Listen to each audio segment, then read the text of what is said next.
que eu estou lá também, pastoreando eles, deste grupo desse cenáculo, são vários cenáculos, e ele é o primeiro a mandar ali a foto da Bíblia, do estudo da palavra, da reflexão do dia, porque Jesus, quando nós nos encontramos com Ele, Ele muda radicalmente a nossa vida. Vem aqui, meu irmão, corre aqui. Agora, se você quiser aplaudir, pode aplaudir, pode aplaudir, pode aplaudir, pode aplaudir.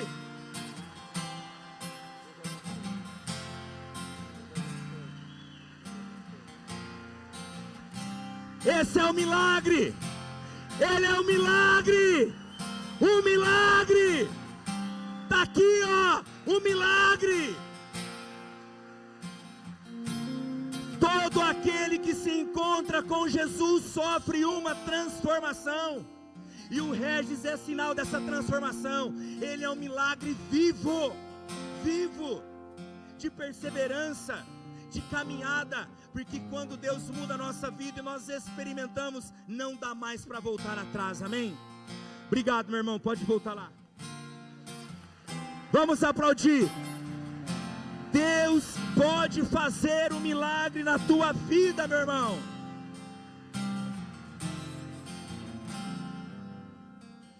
Ele pode, amém? Pode ou não pode? Diga para quem está ao seu lado, hoje é o seu dia, meu irmão.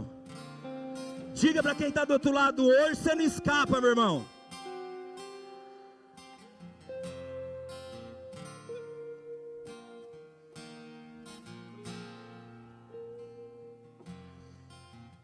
E no versículo 13, para a gente já ir finalizando,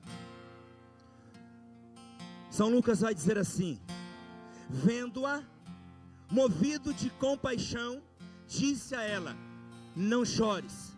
Depois aproximou, tocou no esquife e disse: moço, eu te ordeno, levanta-te.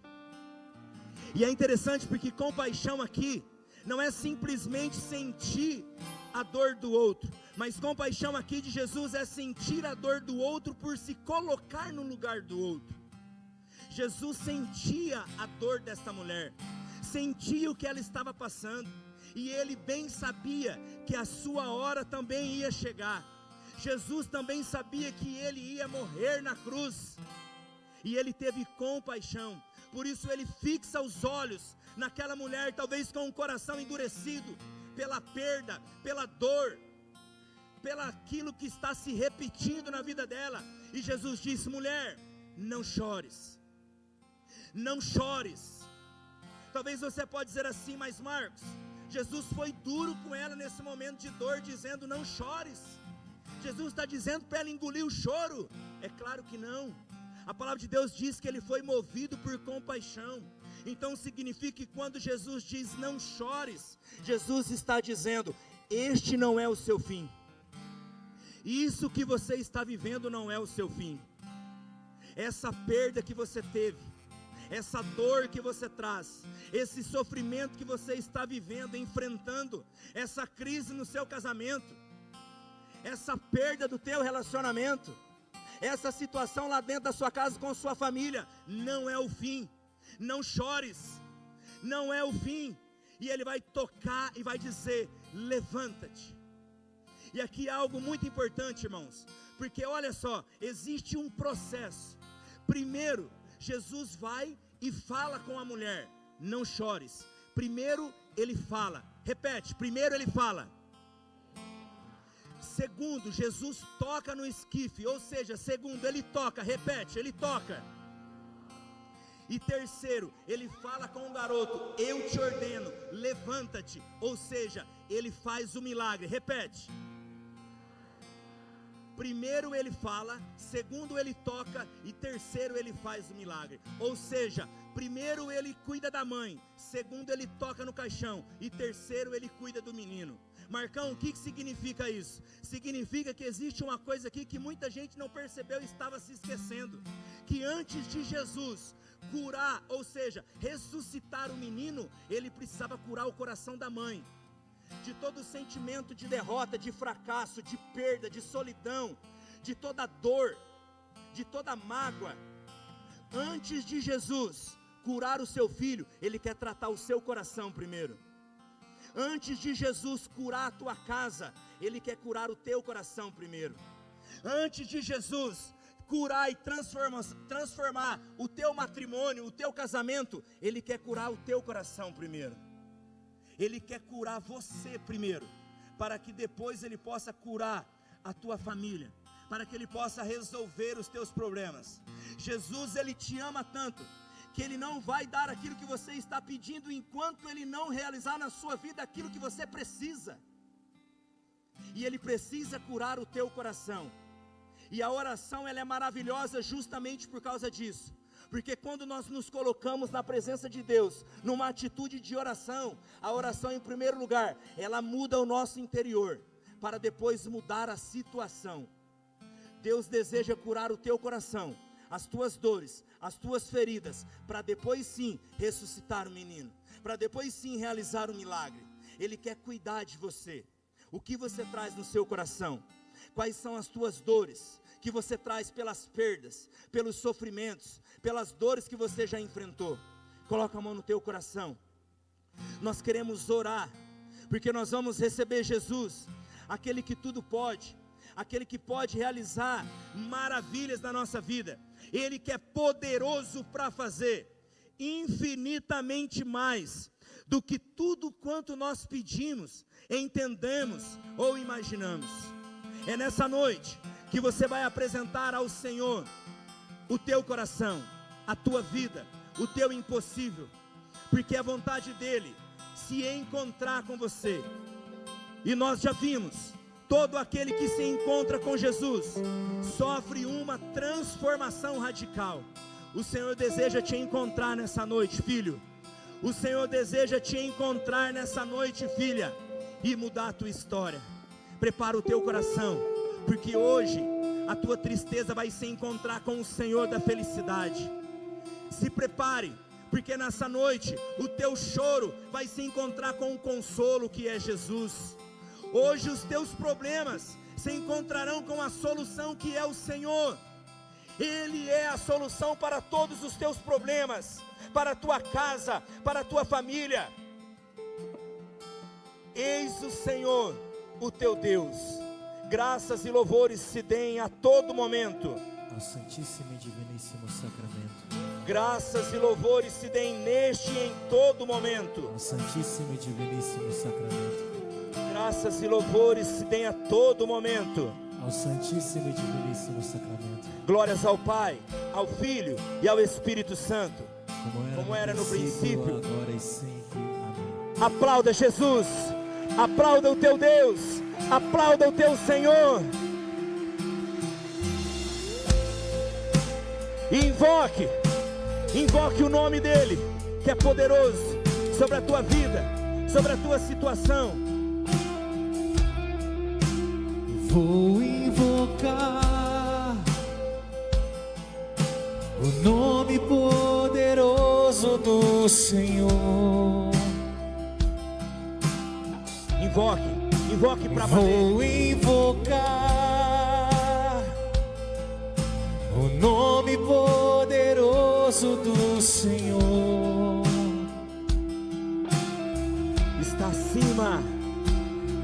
acima de todo nome, Deus sem rival. Ele está acima, meu irmão. Ele está acima, minha irmã. Cante. Está acima de todo nome, Emanuel.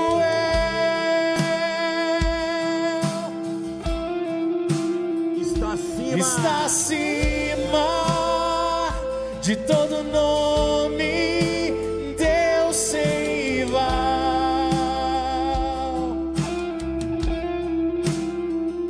Está acima de todo nome, Jesus. Estenda suas mãos para Ele e declare que Ele é poderoso. Ele é poderoso para fazer. Deus é poderoso para fazer infinitamente mais. Infinitamente mais. Ele é poderoso. Ele é poderoso para fazer. Deus é poderoso para fazer infinitamente mais.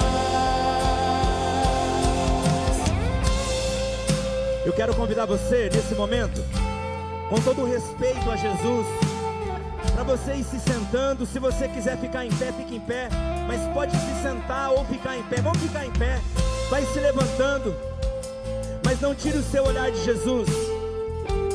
Jesus deseja realizar o impossível na nossa vida, e Ele é poderoso para fazer. Mas eu dizia para você que antes de realizar o milagre, Ele quer curar o teu coração, Ele quer curar a sua dor. Quantas pessoas aqui com o coração ferido, com o coração sangrando, porque a dor tem se repetido, porque as perdas têm se repetido, porque você acha que as coisas não dão certo para você, que as portas só se fecham, e você está machucado, machucada. Eu convido você a sair do seu lugar e vir aqui. Você que está com o coração sangrando, é uma dor que não tem explicação. Sai do seu lugar e vem aqui apresentar o teu coração. Porque da mesma forma que Jesus saiu da cidade de Cafarnaum e foi até Naim, ao encontro daquela mulher que estava com um sentimento de perda, de dor, de tristeza, chorando, angustiada por ter perdido seu único filho, nosso Senhor Jesus foi lá para consolar, para declarar uma palavra de bênção, uma palavra de cura. Por isso vem aqui apresentar o teu coração.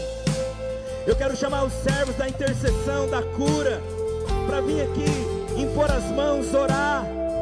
Você que está no seu lugar, vai apresentando a tua vida, vai apresentando você, pai, você, mãe, que traz na tua casa um filho, uma filha que está na depressão, que está com síndrome do pânico, que vira e mexe, fica querendo cortar os pulsos, querendo se matar. Talvez você está aqui, vem aqui. Se você está aqui, vem aqui. Se você está com o seu filho em casa nessa situação, vem aqui. Se você está do lado de fora e sente o seu coração agora palpitar, tremer, vem aqui. Vem aqui colocar a tua vida no altar. Vem aqui colocar a tua dor. Vem aqui colocar as lágrimas. Você que tem chorado, mãe, pelos teus filhos. Você, vó, que tem chorado pelos teus netos, porque eles estão se perdendo. Você que está vendo a sua família sendo destruída, sendo desfeita, vem aqui colocar as tuas dores. Vem aqui colocar as tuas lágrimas, porque hoje a tua dor, a tua lágrima, o teu sofrimento se encontra com o Senhor Jesus, que é poderoso para fazer infinitamente mais. Vamos cantar, vamos invocar o nome do Senhor. Invoque. Vou invocar o nome poderoso do Senhor. Vou invocar o nome poderoso do Senhor. Está acima de todo nome, Deus sem rival.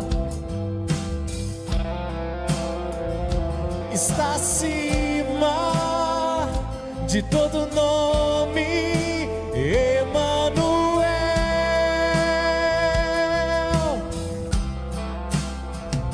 Está acima de todo nome, Deus sem rival.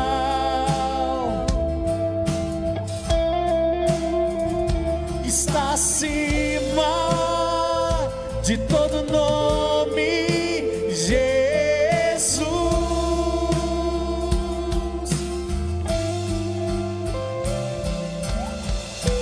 Ele é poderoso para fazer.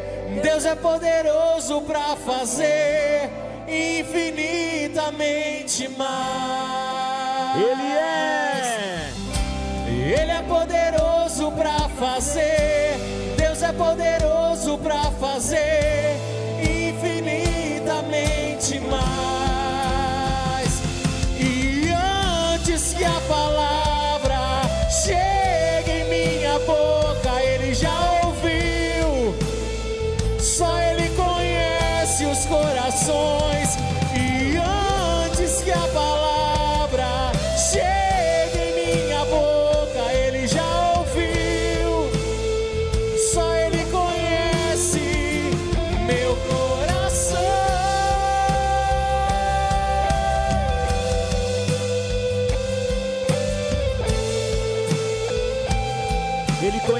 coração, Ele conhece a tua história de vida.